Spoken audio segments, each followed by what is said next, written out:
Female Finance Collective, where we encourage women to have open and honest conversations about all things money. Today, we're going to walk you through the financial life of a wealth builder by telling the story of Whitney. She isn't a real person, but she represents women who are confident in financial literacy and have moved to the wealth building phase. Our conversation is going to be a little bit like a case study. We'll discuss where Whitney is, how she got here, and suggestions and ideas for what she might be working on next. All right, Mary Lee, introduce us to Whitney. So Whitney is 35 years old and she is single and managing her finances on her own. When she started out her career, she didn't give a lot of thought to her finances. And after a few years, she found that she was building up credit card debt and not saving anything for retirement.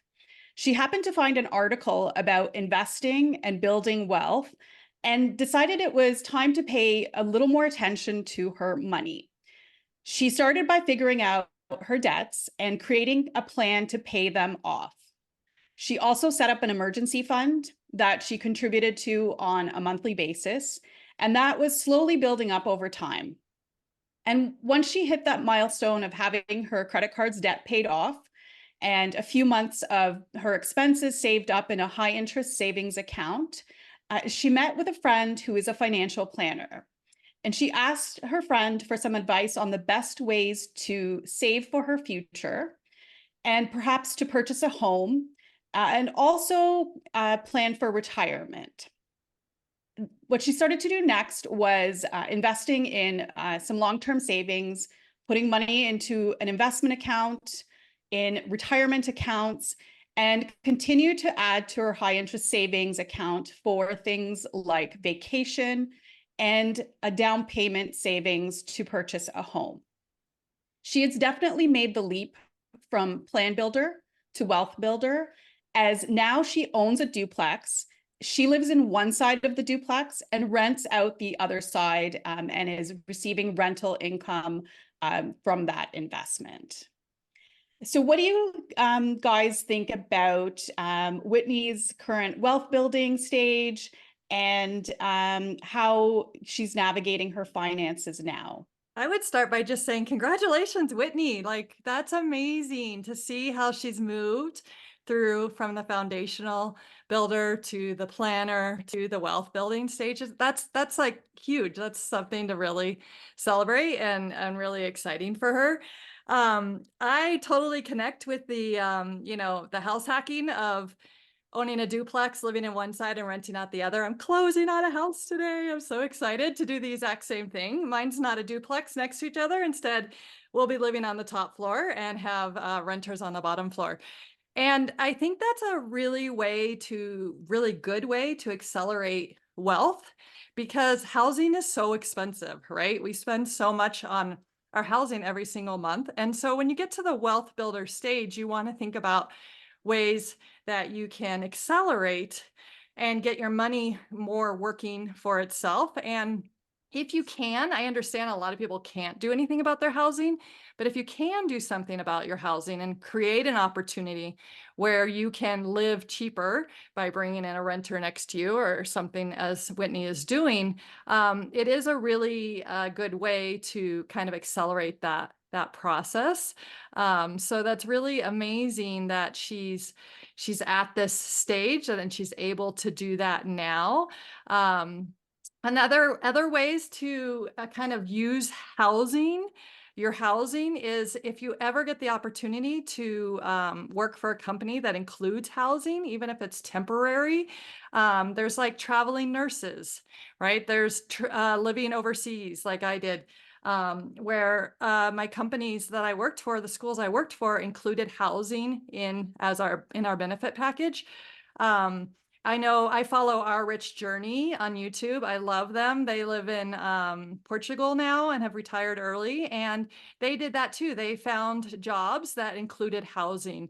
And so if you can get somebody else paying for your housing, whether through a house hack or through a job move, that's a great way to save money and then use that money to invest, right? To build for your future.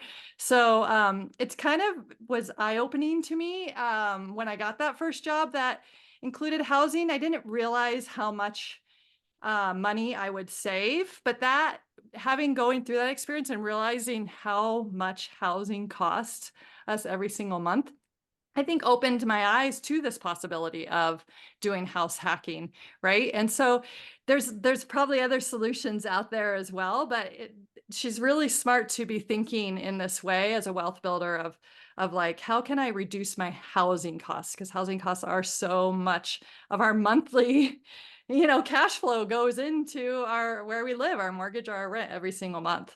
So I love that she's doing that. That's so cool. And this tends to happen in the wealth builder stage is people start to look at those bigger expenses. So shifting away from, the smaller decisions to reduce, your cell phone or things like that, to looking at bigger lifestyle decisions and having just assessing your big 3 items. So for a lot of people, that's housing, transportation, and then it's usually food or childcare. Those are kind of the big 3. So if there is a hack that is to be done, those are the most impactful areas to consider. I moved home for a year or so to save up my down payment. And it wasn't easy, but it was definitely financially beneficial because I was able to purchase my house sooner and start building, equity within my home. So that was a great decision.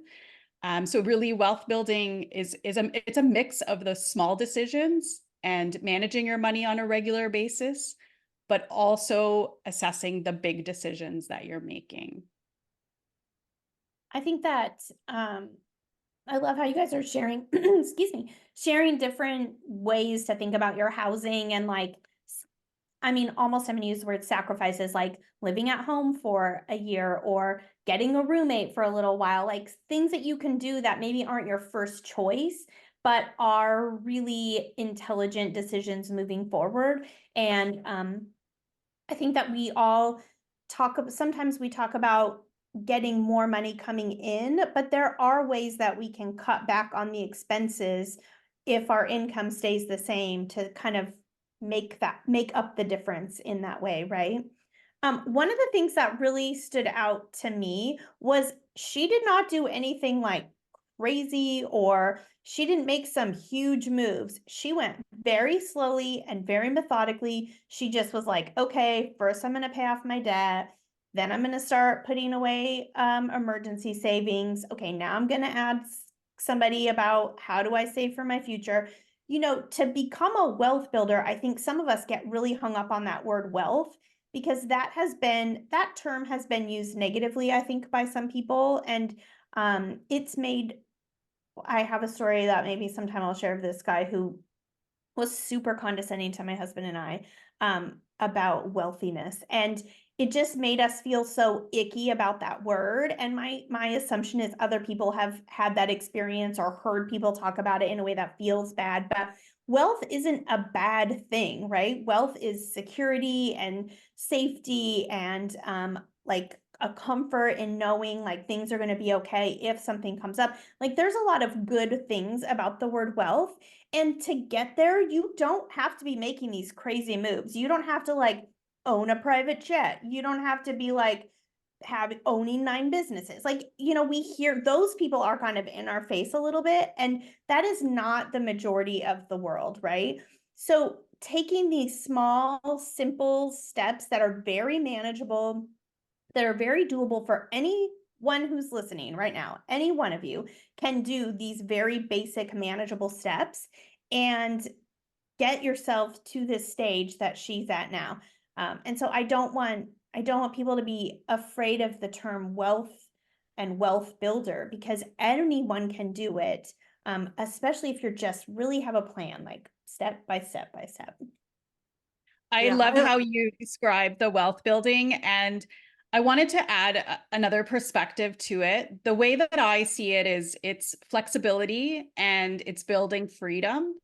And sometimes realizing that for you to feel wealthy, you can actually live with much less than what you have the pressures to have. So that could be living in a house that is just right versus upgrading to the next home.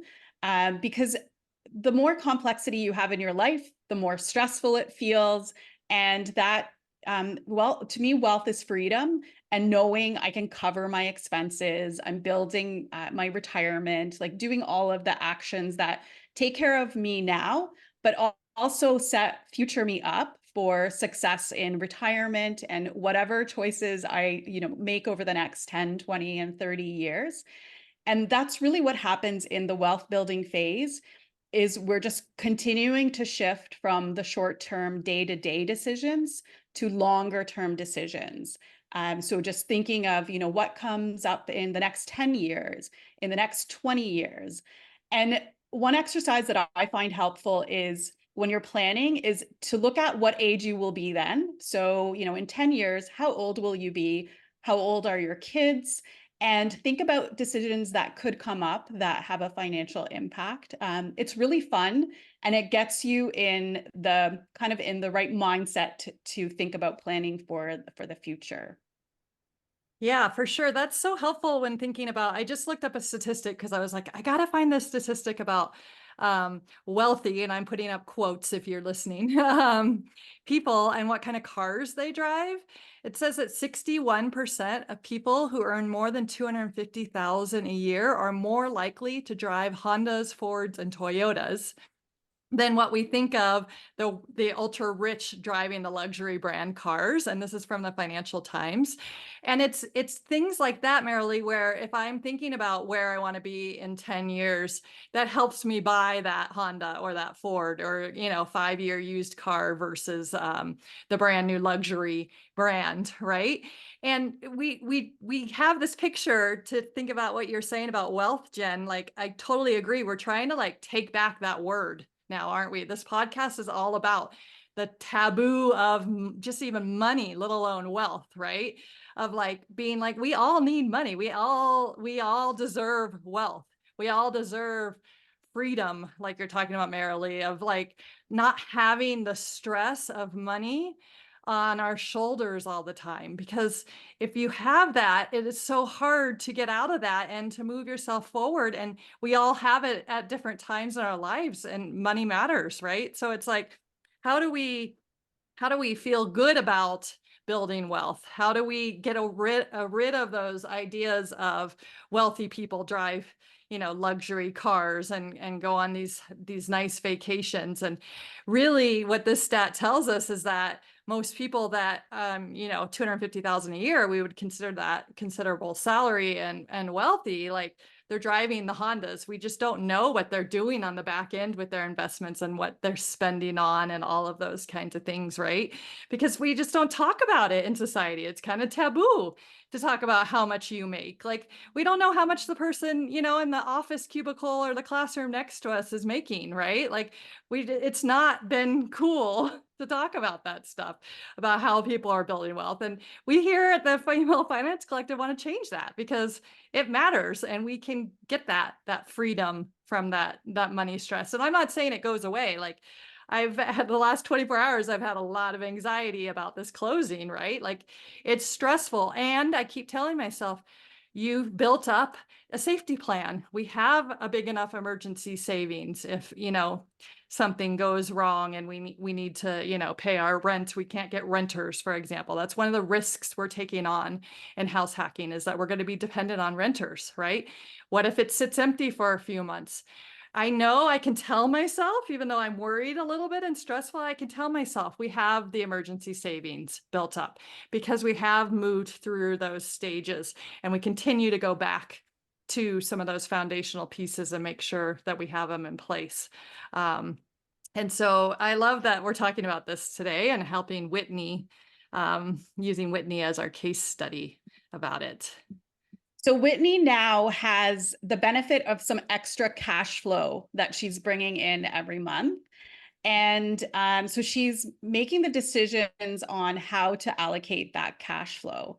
And one of the decisions is to put some money away into her retirement investments. And what she's decided to do is just automated monthly contributions that go right into her retirement account.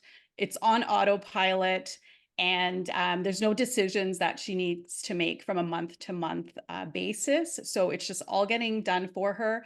And the nice thing is that that portion of the money won't get swallowed up by everyday purchases, because it leaves her bank account on payday and gets right into her investment account. Jen, you were going to share something cool that she's been doing with the other portion of her extra cash flow. Right. So you used the term, Mary Lee, earlier, freedom. And I think that what this has done also is given her some freedom in the moment, right? So this isn't just about her long-term future.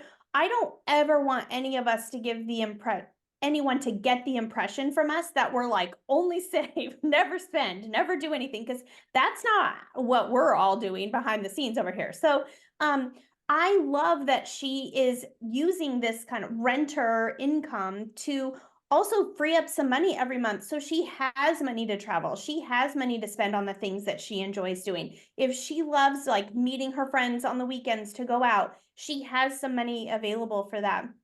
If she loves really nice shoes, she has a little money available for that. Like whatever it is that we all really enjoy doing, freeing up some of that monthly income, or being thoughtful about how we're saving money back or how we're spending or not spending, allows us to kind of use that freedom in a different way. So future financial freedom and also financial freedom in the moment.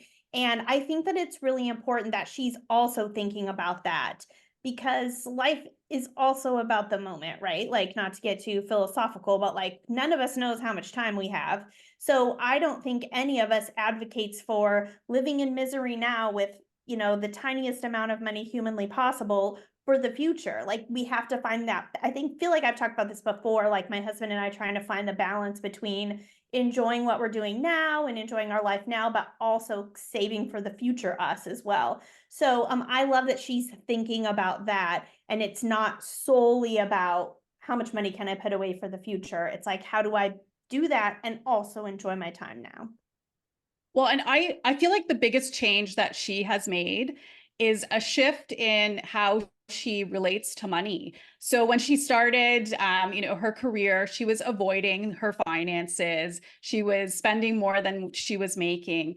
And now she diligently looks at her money, and it's no longer stressful because she feels like she's more in control of those day-to-day decisions.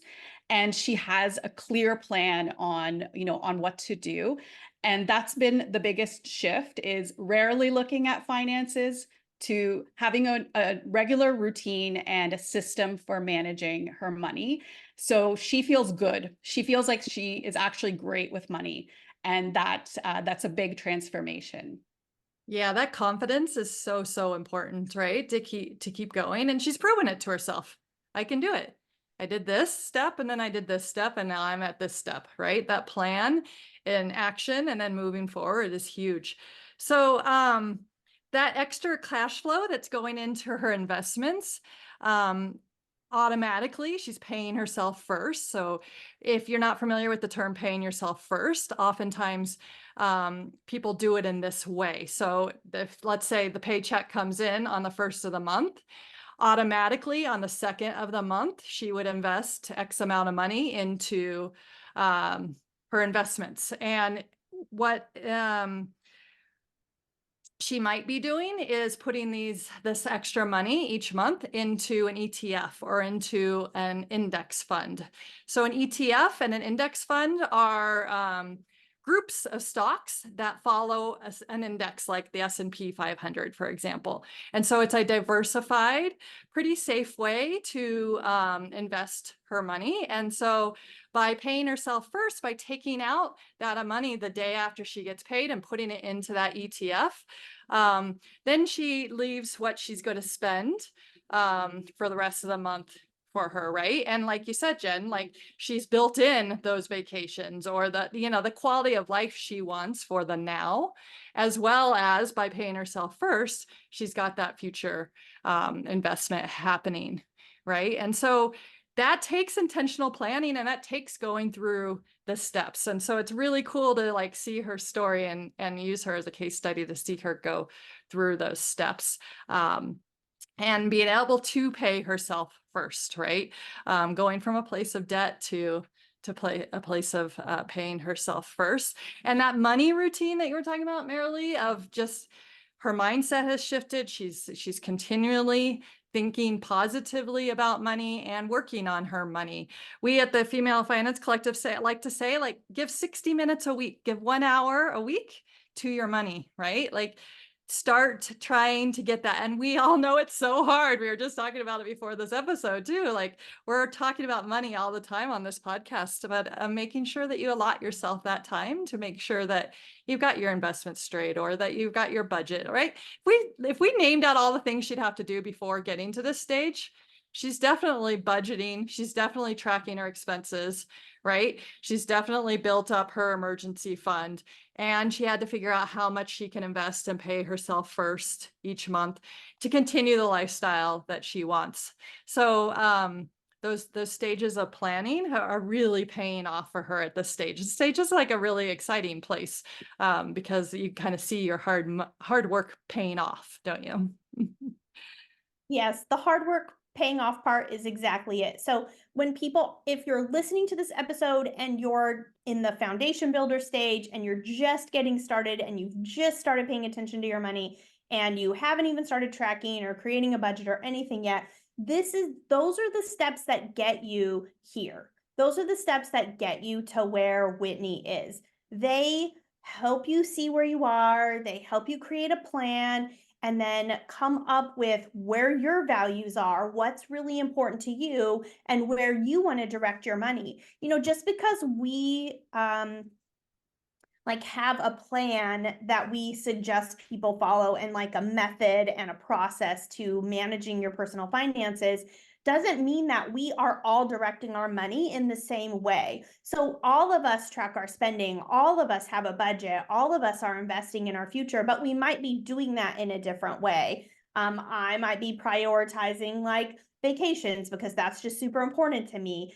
Also, we live away from our family, so travel is different for us than people who live next to their family or in the same town. So everybody has different places that they have to place their values and direct their money to kind of fund those values and the things that are most important to them. And so I think that's a really important thing to remember. Just because we're saying you should use that tracking to create we have these steps, doesn't mean that all of us have our money invested the same way, that we're all saving for the same thing, or anything like that. We're all unique. We all have our own priorities and our own kind of goals, and long-term and short-term goals. But we want you to see the power of following this process and the freedom that it does create for you to be able to make those decisions. Whereas when I first started out, I had absolutely no freedom to make any decision at all. It just felt stressful and overwhelming. So that's the biggest thing that we hope that you take away from this. So thank you so much for listening to today's episode. Please be sure to like and follow our podcast. You can find us on Instagram and YouTube at Female Finance Collective. And as always, we would love to hear from you. So please send us your questions and topic ideas, and we will chat with you next week.